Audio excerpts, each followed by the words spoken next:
வாழ்த்துக்கள். அடுத்தபடியாக குடும்பத்தில் அதிகம் விட்டுக் கொடுப்பது கணவனே என்ற அணியிலிருந்து பேசுவதற்காக பேச்சு புயல் வீட்டா சந்தோஷ் அவர்களை அன்புடன் அழைக்கிறேன்.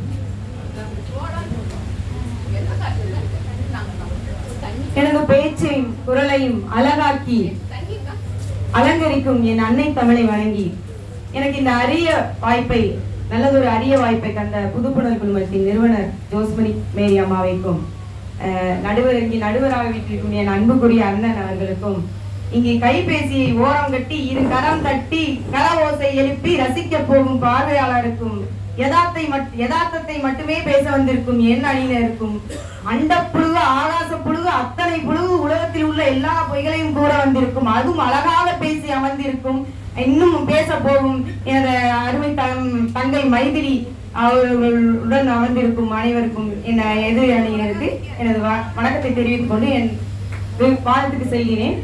அதாவது இங்க ஒரு விஷயம் கவனிச்சேன். நீங்க என்ன இதுல பேச போறீங்க அப்படின்னு கேட்டாங்க. கணவரே அப்படின்னு சொன்னேன். உங்க கணவர் விட்டு கொடுத்ததுனாலதான் இங்க வந்திருக்கீங்க அப்படின்னா, இப்ப இங்க ஆண் கவிஞர் பெண் கவிஞர் இருக்கீங்க. பெண் கவிஞருக்கு அவங்க வீட்டுக்காரர் கூட வந்திருக்காங்க. நிறைய பெண் கவிஞர்களுக்கு அவங்க வீட்டுக்காரமா கூட வந்திருக்காங்க. ஆனா எந்த ஒரு ஆண் கவிஞருக்காவது பெண் மனைவி வந்திருக்காங்களா சொல்லுங்க. மனைவி வந்து இன்னைக்கு ஒரு நாள் தான் நிம்மதியா இருக்கும். இது நான் என்னதான் சொல்றது போங்க. அதுக்கப்புறம் பாத்தீங்கன்னா ஆண், அதாவது என்ன தலைப்பு அப்படின்னு பாத்தீங்கன்னா, ஆணா பெண்ணா கேட்கவே இல்லைங்க. கணவரா மனைவியா அதான் முடிஞ்சு போச்சு. அதுல பாத்தீங்கன்னா என்ன புழுகிறாங்க. காய்கறி வாங்க சொன்னா இது பண்ணலாம் அது பண்ணல.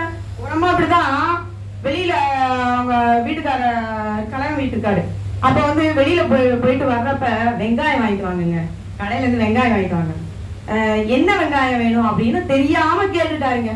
அதுக்கு அந்த அம்மா சொல்லுது பாருங்க, பெரிய வெங்காயம் 1 கிலோ வாங்கிக்கோங்க, வாங்கிட்டு பெரிய வெங்காயத்துல நல்ல வெங்காயமா சின்ன வெங்காயமா பார்த்து வாங்குங்க, பெரிய வெங்காயத்துல சின்ன வெங்காயமா வாங்குங்க. அதுக்கப்புறம் சின்ன வெங்காயம் 1 கிலோ வாங்குங்க, அதுல சின்ன வெங்காயத்துல பெரிய வெங்காயமா பார்த்து வாங்குங்க அப்படின்னு சொல்லுது. அப்புறம் ஒண்ணு சொல்லுதுங்க, கத்திரிக்காய் வாங்குங்க, அந்த கத்திரிக்காய் நீல கத்திரிக்காய் சின்ன கத்திரிக்காயா பிஞ்சு கத்திரிக்காயா வாங்குங்க. நாட்டு தக்காளி வாங்குங்க, நல்லா பெருசு பெருசா இருக்கும், அதை அமைக்கி பார்த்து வாங்கணும். அதுல கொஞ்சம் சின்னதா வாங்கிக்கங்க, ரொம்ப பெருசா வாங்கினா கெட்டு போயிடும், நான் ஒரு நாளைக்கு தான் சட்னி வைக்க முடியும். அது மாதிரி சைஸ் பார்த்து வாங்க சொல்லுங்க. அவர் பாவம் மனுஷன் என்ன பண்ணாருன்னா, வெயில் அதிகமா இருக்கு, எனக்கு ஒரு மாதிரி தலை சுத்துது, நீயும் கூட வா, 2 பேரும் சேர்ந்தே போய் வாங்கிட்டு வந்துருவோம் அப்படின்ட்டாருங்க. காய்கறி வாங்க போனா அதுவான் இந்த அம்மாவை படுத்தி வச்சதுலதான், அதாவது நான் நடுவரையா நான் ஒண்ணே ஒண்ணு கேட்கிறேன், நான் நல்லவ நான் விட்டு கொடுப்பேன் அப்படின்னு நம்மளே சொல்லிக்கலாமா? தப்பு இல்ல. எந்த கணவராவது நான் விட்டு கொடுக்குறோம் வந்து பேசிருக்காங்க. அங்க கணவர் இல்ல, பாவம் அந்த பையன் பாவம் என்னன்னு புலம்பிட்டு போனுச்சு. அதுல என்ன தெரியுது, அவன் பார்த்து அனுபவப்பட்ட விஷயங்களை ஐயோ நம்ம விட்டு கொடுக்கணும் அப்படிங்கிற அளவுக்கு தயார் பண்ணிட்டாங்க. இப்ப பாருங்க, 3 மனைவிகள் வந்திருக்கோம், கணவர் விட்டு கொடுக்குறாங்கன்னு பேச. எந்த கணவராவது வந்து என் மனைவி விட்டு கொடுக்குறாங்க பேசிருக்காங்களா சொல்லுங்க. என்ன நடக்குதுங்க ஐயா? அப்புறம் அவர் சொல்றாங்க, சபிதா பானு அவங்க என் வீட்டுக்கு பின்னாடிதான் இருக்காங்க, அவங்க என்னடா நான் ஆசிரியரா, அப்ப நாங்க பேராசிரியர் என்ன அரட்டியிருப்போம். குட்டி குட்டி பிள்ளைங்களா அரட்டி வந்தவங்க, நான் பெரிய காலேஜ் பிள்ளைங்களே அரட்டினவர். அவங்க வந்துட்டு இங்க வந்துட்டு என்ன நாங்க மதுரைக்காரங்க ஊங்குறாங்க. மதுரைக்காரங்களா இருந்துட்டு போங்க, என்ன இப்போ அவங்க சொன்னாங்க, துணி கடைக்கு போனா பிரச்சனை, அது போனா பிரச்சனை, இது போனா பிரச்சனை. பாவம் ஒண்ணும் இல்ல நடுவர்களே, நீங்க சென்னை சரவணா ஸ்டோர் போயிருக்கீங்களா? அங்க எந்த பெண்ணாவது மனைவியாவது அது பிள்ளை குட்டிகளோட வெளியே உட்காந்து சோபா தூங்கிட்டு இருக்கிறத பாத்திருக்கீங்களா? அத்தனை பேரும் ஆண் பாவம் உள்ள அனுப்பிடுவாங்க. என் வீட்டுக்காரெல்லாம் கூட்டிட்டு போவேன், என்ன சொல்லுவாரு, பாப்பா சரவணா ஸ்டோரே போவோம், ஏன்னா அங்க ஏசி இருக்கும், நீ உள்ள போனீங்கன்னா எப்படியும் 8000 இன்னைக்கு ஏசிலேயே பொழுது கழிச்சிடலாம், நீ நல்லா பொறுமையா பார்த்து நிதானமா, ஏன்னா அங்க சோபா போட்டுச்சுன்னா அதுல தூங்கிடுவாரு, படுத்து நல்ல நல்ல கனமா வரும் போல இருக்கு, தூங்கிடுவாரு. அதுல இன்னொரு விஷயம் என்னன்னா, ஒரு நாள் முழுக்க இவ பிரச்சனை இல்லாம இருக்கலாமே. அது என்னன்னா, சேலை எடுக்கிறது முத நாள் போயிட்டு காலையில இருந்து சாயந்தரம் வரைக்கும் பார்த்துட்டு பிடிக்கலன்னு சொல்லிட்டு அடுத்த நாள் வேற கடையில போய் எடுக்கலாம் வாங்கன்னு கூட்டி போவாங்க பாருங்க. அதான் கொடுங்க. அதனால இப்ப நாங்க எங்களுக்குள்ள ஒரு செட்டில்மெண்ட் வச்சுக்கிட்டோம். ஏசி இருக்கிற கடையா பார்த்து நீ சொல்லு, நான் கூட்டிட்டு போறேன், நீ எவ்வளவு நேரம் வேணாலும் இரு, பொறுமையாவே எடுத்துட்டு வான்பாரு. அப்படி இப்ப இன்னும் லேட்டஸ்ட் ட்ரெண்டா போய் என்ன நீங்க எந்த காலத்துல இருக்கீங்க? துணி வாங்க போன பிரச்சனையா, காய்கறி வாங்க போன ஸ்விக்கின்னு ஒண்ணு இருக்கு, துணி வாங்குறதுக்கு பிளிப்கார்ட் 1000 இது இருக்கு. எனக்கு நேத்து பிறந்த நாள் ஐயா, நேத்து பிறந்த நாள் என்ன நடுவரையா இங்க காணிங்க காணிங்க. அப்புறம் நல்ல தீர்ப்பா கொடுக்க வேண்டாமா? அருமையான தீர்ப்பு வந்துச்சு மைண்ட்ல. அதாவது நேத்து எனக்கு பிறந்த நாள், என் வீட்டுக்காரர்கிட்ட என்னங்க பிறந்த நாளைக்கு ஒண்ணும் இல்லையான்னு. என்னடா உனக்கு டெய்லி பிறந்த நாள்டா, நீ சொல்லுடா ஊன்னு சொல்லுடா என்ன பண்ணணும் அப்படின்னாரு. எனக்கு என்னை பார்த்தா எப்படி இருக்கு அப்படின்னு கேட்டேன். உன்னை பார்த்தா அவன மகாலட்சுமி மாதிரி, அதெல்லாம் வேணாங்க, லேட்டஸ்டா சொல்லுங்க.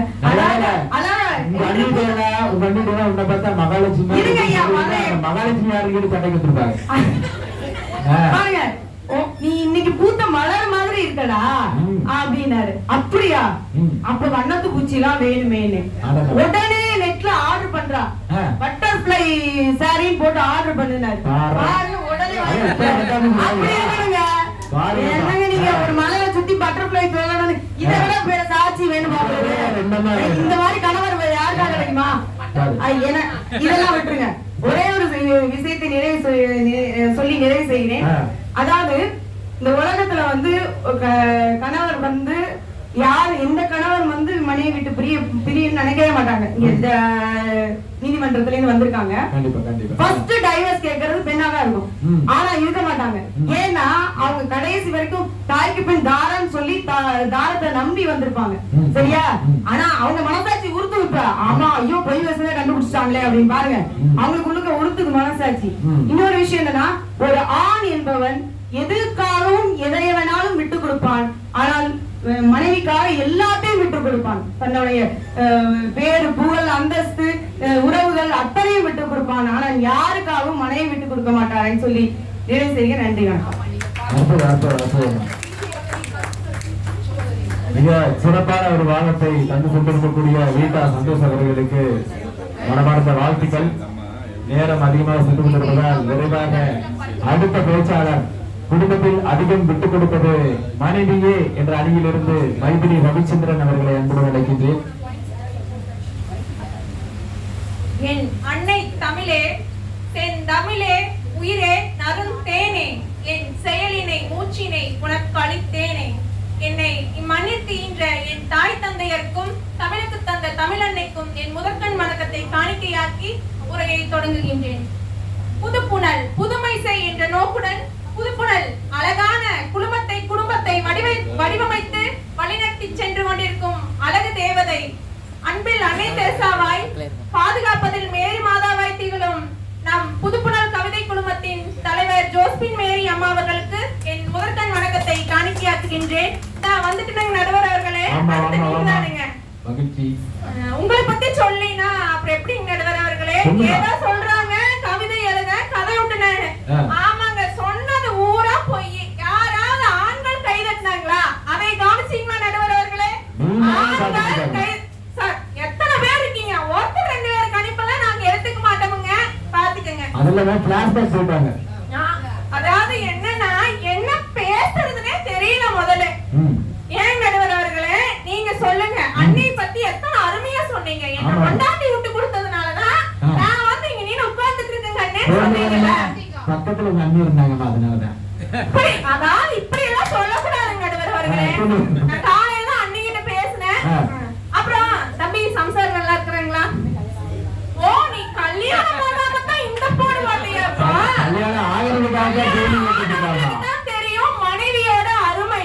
சாயங்காலம் இங்க இருக்கிறவங்க எல்லாரும் ஆபீஸ் போறவங்க, சாயங்காலம் ஆபீஸ் போயிட்டு வீட்டுக்கு வந்தோடனே வண்டி சவுண்டோ கார் சவுண்டோ வாசல்ல கேட்கறதுக்கு முன்னாடி தான் என்ற மச்சான் வந்துட்டாருன்னு ஓடி போய் காஃபி போட்டு மச்சான் கூட உட்கார்ந்து குடிக்கலான்னு சோஃபால வெயிட் பண்ணுவா மனைவி. நீங்க ஏதோ சொல்றான், ஏதோ பேசுறோம். அதாவது நீங்க காஃபி போட்டு கொடுத்தாலே எங்களுக்கு சந்தோஷங்க, அன்பை பரிமாறிக்கொள்வோம். நீங்க ஏன் தவறா நினைச்சுக்கிறீங்க? உண்மையை பேசுவோம் எல்லாரும். நீங்க ஏதோ ஆண்கள் அப்படின்னு அதுக்காக சொல்லக்கூடாது, சரிங்களா?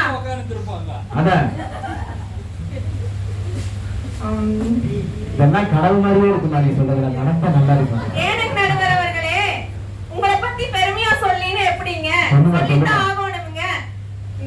நீங்க தானுங்க ஏய், அன்பில் என்ன எங்கள் யாருமே சொல்ல அண்ணனாய், மாட்டீங்க. அன்பில் எங்கள் அண்ணனாய், அடடா. பாச மலராய், வேலைன்னு வந்துட்டா வெள்ளக்காரனாய், ஆமாண்ணா, அத்தனை நாள் பாத்திரம் விளைக்கிறது, துணி விளைக்கிறது, சமையல் பண்றது, உணவதில் மத்த எனக்கு- வேலைக்கு வந்த. ஏன் நீங்க அதெல்லாம் பண்றீங்கன்னா அண்ணி வேலைக்கு போய் குடும்பத்துக்கு பாதி சப்போர்ட் கொடுக்குறாங்க. அடுத்ததான் சோறு கிடைக்கும்ல, அதுக்குதான். அடுத்த வேளை சோறு ஏன் குக்கர்ல இருக்குது, சோத்து போசி தட்டு இருக்குது, போட்டு சாப்பிடுறதுக்கு என்னங்க? இப்ப இருக்கிற காலகட்டத்துல உங்களுக்கு தெரியாது என்ன இருக்குதுங்க நடுவர் அவர்களே? அதெல்லாம் இருக்கிறது கூட நிறைய ஓட்டம் இருக்குது. அந்த நம்பிக்கையில தான் இருக்கிறேன் நானு. அதாவது நடுவர் அவர்களே, எதுக்கு உங்களை பத்தி நாலு சொல்றதுல மைண்ட் டைவர்ட் பண்ணி விட்டுறீங்க.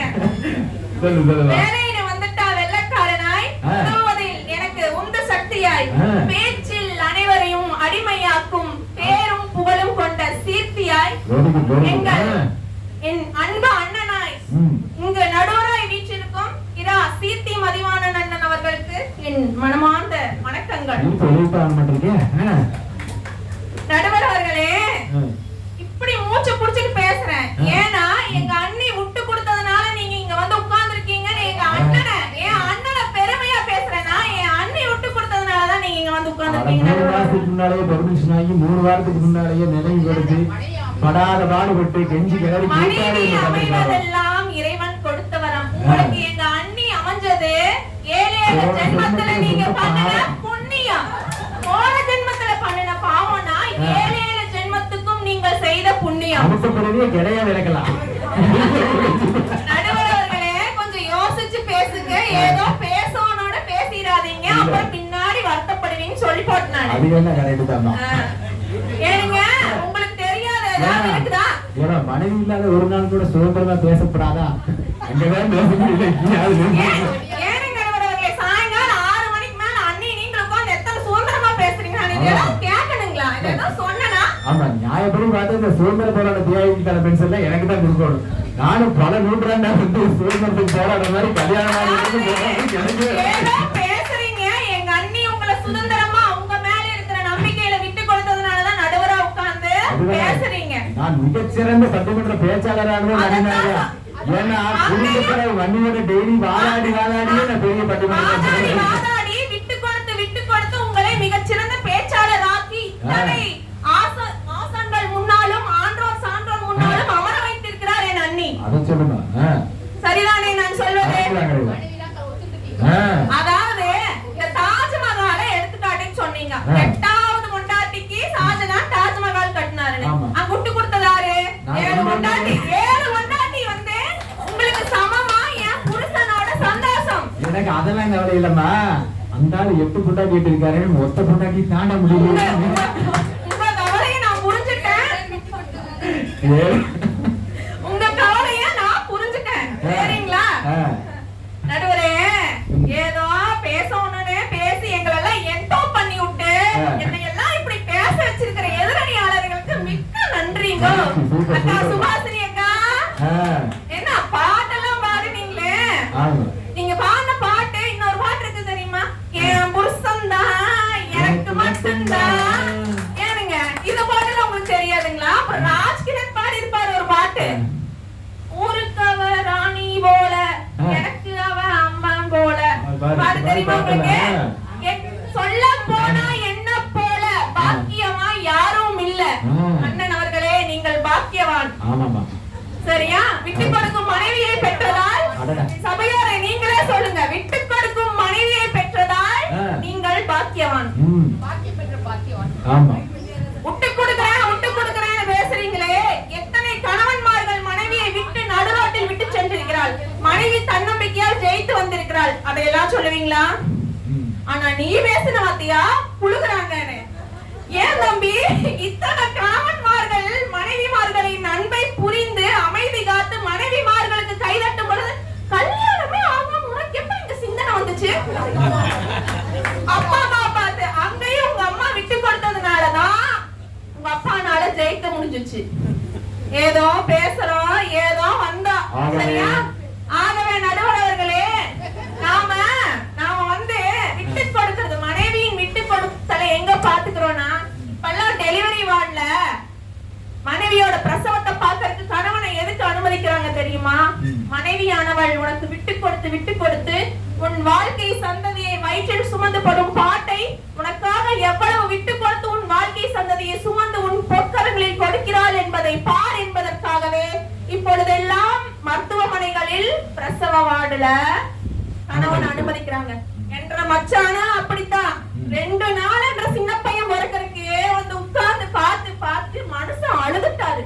எத்தனை எனக்கு விட்டு கொடுத்துருப்படி இத்தனை வலிய தாங்குறேன்னு. அன்னைக்கு தான் அந்த மனுஷன் கண்ணுல தண்ணி வந்ததை பார்த்தனுங்க. அத்தனை பாசம் என் மேல. ஏன்னா ஒவ்வொரு விஷயத்துக்கு ஒட்டு கொடுத்து போறதுனால காலையில. ஆகவே நடுவர் அவர்களே, காலையில 5 மணிக்கு எந்திரிச்சு வாசல் தொலைச்சு சாணி போட்டு 7 வகை காபி.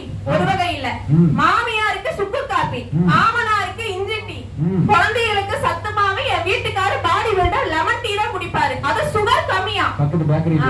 இல்ல எங்க வீட்டுல நான் லெமன் டீ நல்லா போடுவேனுங்க. சரிங்களா? அதனால இவ்வளவு செஞ்சு ஆபீஸ்க்கு அவசரமா கிளம்பணும். சோத்து கோசிய மச்சானுக்கு கட்டி பேக் பண்ணி பிள்ளைகளை ஸ்கூலுக்கு அனுப்பி எல்லாத்தையும் ரெடி பண்ணி மாமியா மாமனாருக்கு எல்லாத்தையும் ரெடி பண்ணி வச்சுட்டு ஆபீஸ் போயிட்டு வந்து சாயந்தரம் வீட்டுக்குள்ள வந்தோன்னா மூஞ்சி கழுவலான்னு பாத்ரூம் போனா ஒரு அசதிரி வரும். அவன் வந்துட்டான், தயாரா வந்திருக்கிறான், ஒரு கப் காஃபியை போட்டு கொடு அப்படின்னு. காலையில இருந்து ஓடி இந்த லைன் டேஸ் டைலாக் உங்களுக்கு எல்லாம் தெரியுமா? டயர்டா எனக்கா அப்படிங்கிற லைன் டேஸ் டைலாக் எனக்கு நானே சொல்லி ஓடி நான் டயர்ட் ஆக மாட்டேன். ஆபீஸ்ல சிஸ்டத்துக்கு முன்னாடி 2 தட்டு தட்டிட்டு வர அவரும் டயர்ட் ஆயிருவாரு. சரி இந்தா வந்துட்டேன் ஓடி போய் டீயை போட்டு கொடுத்து எல்லா விஷயத்துக்கும் விட்டு கொடுத்து காலையில இருந்து சாயந்தரம் வரைக்கும் அலுவலகத்திலயும் ஓடி காலையில இருந்து சாயந்தரம் வரைக்கும் ஸ்கேட்டிங் ஷூவை கால்ல கட்டிட்டு ஓடி உழைச்சு விட்டு கொடுக்கற நாங்க விட்டு கொடுக்கறவங்களா இல்ல வந்து ஆபீஸ்ல இருந்து வந்தோன்னு சோஃபால உட்கார்ந்துட்டு இந்தா காபி இந்தா டீன்னு சொல்றவங்க விட்டு கொடுக்கறாங்களா? சொல்லுங்க சொல்லுங்க நடுவர் அவர்களே. ஆகவே எத்தனை ஆகவே போட்டாலும் எங்களுக்கு முடிவு வர வரைக்கும் மைக்கு தர மாட்டோம். அக்கா எல்லாரும் கை தட்டுங்க. நம்மளுக்காக நான் பேசிட்டு இருக்கேன். அதாவது கை தட்டுனா மூச்சு பளபளன்னு ஆகுமாமாங்க.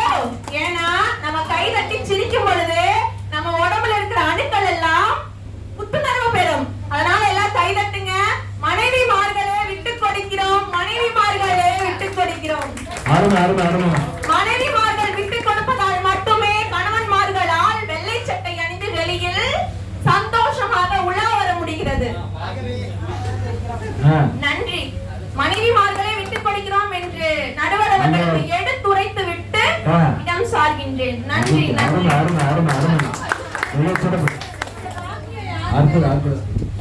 மிக சிறப்பான உரையாற்றிய மைதிரி ரவிச்சந்திரன் அவர்களுக்கு மிக்க நன்றி.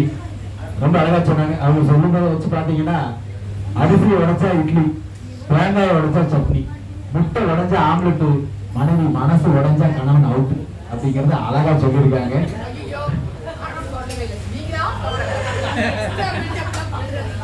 அந்த கருத்தை மையப்படுத்தி பேசியிருக்காங்க. அவர்களுக்கு மனமார்ந்த வாழ்த்துக்கள். அடுத்தபடியாக இறுதி கடந்துக்கு வந்துட்டோம். இங்கிட்டு 4 பேர் பேசிட்டாங்க, இங்கிட்டு 4 பேர் பேசிட்டாங்க. தீர்ப்பு என்ன சொல்றது அப்படிங்கறத எனக்கே பெரிய குழப்பமா இருக்கு. என்ன தீர்ப்பு சொல்லலாம்? நியாயமான ஒரு நக்கீரர் வழியிட்டு ஒரு நியாயமான தீர்ப்பை வழங்கணும் அப்படிங்கிற காரணத்துக்காக பாத்தீங்கன்னா கணவன் என்பவன்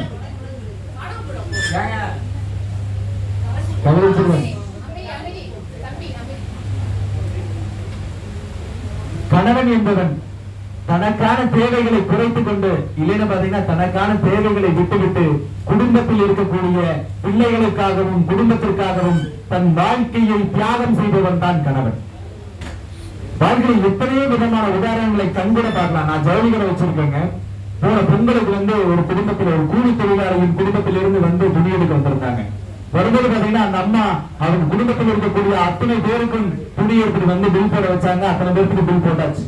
போட்ட பின்னால அந்த கணவர் வேகமா வந்தார். எனக்கு யாரும் எனக்கு துணி எடுக்க சொன்னது? எனக்கு தேவையில்லாம இந்த அதிக பிரசங்கமெல்லாம் நீ பண்ணிட்டு இருக்க, முதல்ல இந்த துணியெல்லாம் எனக்கு வேண்டாம் எடுத்து அப்படின்னார். அந்த அம்மா கோச்சு வெளியில போயிட்டாங்க. அதுக்கு பின்னால் அவருக்கு உண்டான துணியை எடுத்து தனியா வச்சுட்டு அவர்கள் குடும்பத்திற்கு உண்டான துணியை மட்டும் வீட்டுல சொல்லிட்டு வாங்கிட்டு பணம் கொடுக்கும் போது என்கிட்ட சொன்னாரு. பணம் கொடுக்கும் போது மட்டும் என்கிட்ட சொன்னாரு, ஐயா தப்பா நினைச்சுக்காதீங்க, எனக்கு போனஸ் வரல, என்கிட்ட இருக்கிற காசுல என் குடும்பத்தில் இருக்கிறவங்களுக்கு மட்டும்தான் துணி எடுக்க முடியும். நாளைக்கு நோம்புக்கு என் பசங்க பிள்ளைகளுக்கெல்லாம் கறி எடுத்து கொடுக்கணும் அப்படின்னா கையில் இருக்கிற காசு பத்தாதுங்க, அதனாலதாங்க நான் துணி எடுக்கல, இதை ரிட்டர்ன் வாங்கிக்கங்க அப்படின்னு சொன்னாரு. அப்படி எத்தனையோ கணவன்மார்கள் வாழக்கூடிய இடம்தான் இந்த உலகம். இன்னும் சொல்ல பாத்தீங்கன்னா, கணவன் சம்பாதிக்கக்கூடிய சம்பாத்தியத்துல தன்னுடைய பிள்ளைகளை நிறைவேற்றுவதற்கான வாய்ப்பு நிறைய பேருக்கு இருக்கவே இருக்காது. பையன் காலேஜ் போயிட்டு இருப்பான், ஒரு லேப்டாப் கேட்டிருப்பான், அந்த லேப்டாப்பை வாங்கி தர்றதுக்கு அந்த கணவனால முடியாது. அந்த தந்தை அதற்காக என்ன பண்ணுவாருன்னு பாத்தீங்கன்னா, தன்னுடைய தூக்கத்தை விட்டு கொடுத்து ஓட்டி எக்ஸ்ட்ரா டைம் ஓவர் டைம் வேலை பார்த்து அவனுக்காக ஒரு லேப்டாப்பை வாங்கி கொடுப்பார். இப்படி பாத்தீங்கன்னா எத்தனையோ விதமான தியாகங்களை பண்றவங்கன்னா கணவர்கள். இன்னைக்கு கணவன் பாத்தீங்கன்னா தன்னுடைய அம்மா அப்பாவை எப்படி நினைக்கிறாங்களோ அதே போலதான் அவங்களோட மாமனார் மாமியாரையுமே பாதிப்பாங்க. இன்னைக்கும் ஒரு ஹாஸ்பிட்டலுக்கு போய் பார்த்துக்கணும் அப்படின்னா தன்னுடைய தாய் தந்தையை எந்த அளவுக்கு கவனிச்சுக்கிறாங்களோ அதே போலதான் தன்னுடைய மனைவியினுடைய தாய் தந்தையும் அவங்க கவனிச்சுக்குவாங்க. அதுல எல்லாரும் மாற்றம் இருக்காது. தன்னுடைய அண்ணன் தம்பிகளை எப்படி கவனிக்கிறார்களோ, தன்னுடைய அக்கா தங்கைகளை எப்படி கவனிக்கிறார்களோ அதே போலதான் மனைவியினுடைய அண்ணன் தம்பிகளையும் அக்கா தம்பிகளையும் கவனிக்கக்கூடிய மனப்பான்மை எல்லா கணவர்களுக்குமே இருக்கின்றது. அது எந்த அளவு மாற்றமே இல்லை. ஆனா இதே இயல்பு மனைவிக்கு இருக்குமான்னு பாத்தீங்கன்னா நிச்சயம் இருக்கவே இருக்காது. வேணா தன்னுடைய மாமனார் மாமியார வேணா அவங்க ஒரு அம்மா அப்பாவா நினைக்கலாமே தவிர தன்னுடைய கணவனுடைய அக்கா தங்கச்சியையோ அண்ணன் தம்பியையோ அவர்களுடைய அண்ணன் தம்பிக்கு இணையாக நினைக்கக்கூடிய மனப்பக்குவம் நிச்சயமா இருக்கவே இருக்காது. நீங்க பழைய தாலாட்டு பாட்டு எடுத்து பாத்தீங்கன்னா கூட அழகா தெரியும். மாமே அடிச்சாலோ மல்லிகைப்பூ செண்டாலே, அம்மா அடிச்சாலோ அல்லிப்பூ செண்டா, அத்தை அடிச்சாலோ அரளிப்பூ செண்டா. எப்படி பாருங்க, மாமா அடிச்சாலோ மல்லிகைப்பூ செண்டு, ஆனா புருஷன் கூட பிறந்த அக்கா தங்கச்சி அடிச்சா அரளிப்பூ செண்டு. இது அந்த காலத்திலேயே சொல்லி வச்சிருக்காங்க. இன்னைக்கும் பாத்தீங்கன்னா மனைவியினுடைய மனம் சந்தோஷமாக இருக்க வேண்டும் என்பதற்காக கட்டிய மனைவிக்காக தனி குடித்தனம் போகக்கூடிய எத்தனையோ கணவன்மார்களை பார்க்கிறோம். அவங்களுடைய அம்மா அப்பா கிட்ட பெர்மிஷன் வாங்கிட்டு தனி குடித்தனம் போகக்கூடிய எத்தனையோ விதமான கணவன்மார்களை நாம் பார்க்கிறோம். 10 மாதம் கருவறையில் நம்மை சுமந்தவள் தாய் என்றால் தன்னுடைய குடும்பத்தையும் தன் பிள்ளைகளையும் தன் மனைவியையும் தன்னுடைய ஆயுளின் கடைசி நாள் வரை தன் நினைவறையில் சுமப்பவன் கணவனை. ஆகவே குடும்பத்தில் விட்டுக் கொடுப்பது கணவனே என்று தீர்ப்பு சொல்ல வேண்டும் என்று இவர்கள் எதிர்பார்க்கிறார்கள்.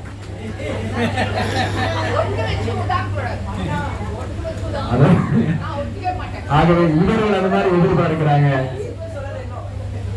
ஆனால் இவங்க சைடு இவங்க பேசிக்கிறது நம்ம இப்படி நோக்கணும். ஒரு மனைவி அப்படிங்கிறது என்ன அப்படின்னு பாத்தீங்கன்னா, பிறந்த குழந்தையை வளர்க்கின்றவள் தாய் என்றால் வளர்ந்த குழந்தையை வளர்க்கின்ற தாயாக இருப்பவள் மனைவி. அதை நம்ம மறந்துடக்கூடாது. இன்னைக்கும் பாத்தீங்கன்னா கணவனுக்கு ஒரு அர்ஜென்டான ரொம்ப அத்தியாவசியமான பொருளாதார தேவை இருக்கின்ற பொழுது தனக்கு ஒரு நகை வாங்கணும், தனக்கு ஒரு சேலை வாங்கணும் அப்படிங்கிறதுக்காக ஒரு கருப்பு டப்பா, கடுகு டப்பா, சீரக டப்பான்னு போட்டு வச்சிருக்கக்கூடிய எல்லா பணத்தையுமே எடுத்து கணவனுக்கு ஒரு கஷ்டம் அப்படின்னா எடுத்து கொடுக்கக்கூடிய மனப்பான்மை மனைவிட்டு வரும். தன்னுடைய வணிகத்துல நஷ்டம் அடைந்த பொழுது இல்லை தன்னுடைய வணிகத்தை விரிவாக்கம் செய்ய வேண்டும் என்ற பொழுது தன்னுடைய கழுத்துல போட்டிருக்கிறது, காதுல போட்டிருக்கிறது, மூக்குல போட்டிருக்கிறது, கையில போட்டிருக்கிறது எல்லாத்தையும் கலட்டி கொடுக்கக்கூடிய மனப்பான்மை பெற்றவர்களாக மனைவிகள் இருக்கிறார்கள். அதை எந்த இடத்திலையும் நாம் மறந்துவிடக் கூடாது.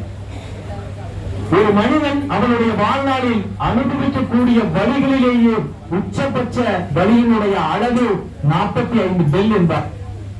ஆனால் ஒரு கணவனுக்காக ஒரு குழந்தையை பெற்றெடுக்கின்ற பொழுது ஒரு மனைவியானவள் அனுபவிக்கின்ற வழியின் அளவு 57 பெல். ஆக நினைவரையில் சுமப்பவன் கணவன் என்றார். கருவறையில் கணவனுக்காக சுமந்து நினைவரையிலும் சுமப்பவள் மனைவி என்பதை நாம் மறந்துவிடக் கூடாது. ஆக ஒரு ஆலமரத்தினுடைய கிளைகளையும் விழுதுகளையும் பார்க்கின்ற பொழுது எப்படி நாம் வேர்களை பார்க்க தவறுகின்றோமோ அதுபோல ஒரு ஆலமரமாக இருப்பவன் மனைவி, அந்த ஆலமரம் செழித்து வளர்வதற்கு வேறாக இருப்பவன் கணவன். இருந்தாலும் கூட நாம் ஆலமரத்தை வைத்துத்தான் ஒரு தீர்ப்பு சொல்ல வேண்டிய சூழலில் இருப்பதால் குடும்பத்திற்காக அதிகம் விட்டுக் கொடுப்பது மனைவியே அப்படிங்கிற தீர்ப்பை இவங்க சைடு ஒரு 49 இருந்தாலும் இவர்கள் சைடு ஒரு 51 ஒரே ஒரு இவர்கள் பக்கம் தீர்ப்பு வழங்குகின்றேன். ஆக குடும்பத்தில் அதிகம் விட்டுக் கொடுப்பது மனைவியே என்ற நல்ல ஒரு தீர்ப்பை உங்களின் சார்பாக வழங்கி விடைபெறுகிறேன். நன்றி, வணக்கம்.